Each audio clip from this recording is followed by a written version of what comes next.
Like if you look at a map, like right now, as of last I read today, the Taliban is saying, okay, we control 85% of the country, which may be true in terms of logistically they actually have control over certain areas. However, the areas that they control are mostly rural and not very highly populated, and the areas they don't control are highly populated. And it's sort of like when you look at a map of the US and you look at places that are Trump country, places that Donald Trump is really popular, but parts of Wisconsin and Alabama, pick a state, that if you just color the states on a map and say, oh, Donald Trump won these, geographically it's larger areas, but there aren't that many people living there, and the people that are not supporting that are in densely populated urban areas. So in other words, the majority of the population is not for you. And if you have control of like all of this sparsely populated rural land, it doesn't mean you have the support of the people, because most of the people live in densely populated cities. Right, but I think the thing to keep in mind here with the Taliban is that, yeah, they did come from a rural background. From what I read, it was southern and eastern Afghanistan, Hmm. um, from the Pashtun areas. So they're largely ethnically Pashtun. So, but the thing is that those areas are pretty vast, and yeah, like you, as you said, but if you're comparing to two or three cities, I mean, you have enough numbers of them to overwhelm not just the American to have overwhelmed the American presence, but also the Afghan forces that the Americans supported. I mean, it was just wave after wave after wave, and it didn't matter how Well, many. they're very aggressive. They are aggressive, but what I'm saying is that they also have numbers, and so I'm not saying maybe Numbers those in are terms more of fighters. like, yeah, fighters rather than just overall population.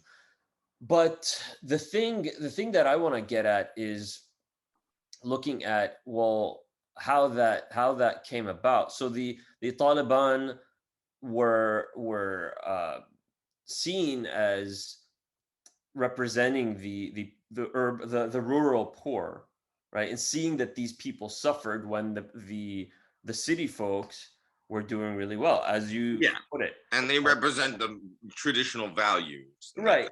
And then they also were supported from the beginning by Pakistani intelligence, right? And Yeah. so Pakistan's interests in Afghanistan are quite complex. I'm not going to pretend like I know all of them, but I do know that there are ethnic connections there also between Pakistani Pashtuns and Afghan Pashtuns. So there's that element, but then there is also possibly a security element. I'm sure there was a security element, especially when we were talking about the Soviet presence. And if it was the Pakistanis getting involved, then there, from my knowledge of Pakistani intelligence operations, not always, but a lot of times you see Saudi involvement. Okay, the Right? And hat's coming off. so what I'm getting at is that, all right, so you have this group that just gets all this support, and we're talking beyond Well, the American CIA support. yeah, we're talking beyond the Soviet invasion now. We're talking in the 90s. And so to go around and spreading in madrasas and not Yeah, but not allowing for the country to be, I don't know, loyal to um, outside influences that are not traditional or not conservative, more well, liberal. it's not so much a loyalty, I think, as um, whatever gets you to the point you want to be.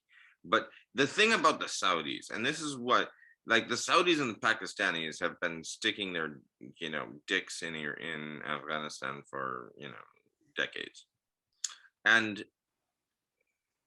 it's it's well documented. The Saudis, and this is where, and this is the thing when we're talking about international terrorism, the Afghans have really not been involved in international terrorism. There were no Afghans on the planes that crashed into the World Trade Center.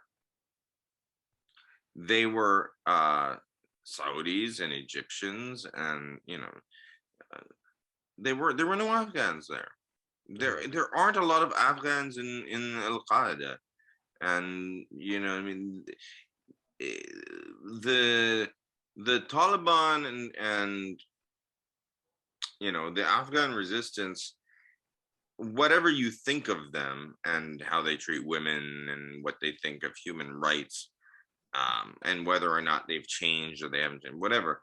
But the point is, they haven't like been exporting their ideas and their revolution. They haven't been attacking anybody.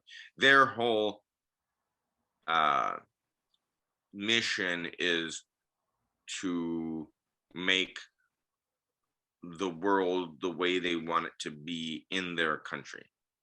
The international terrorism situation was something that came out of, like, there was a in during the 80s and 90s civil war fight with the different there were a lot of different factions that were fighting against Soviet influence in Afghanistan, and they didn't like Soviets coming in to protect the communist government. And so it rallied a lot of rural people, and like, this is our country, we don't need you communists from Russia coming in. And but it's really always been about their country.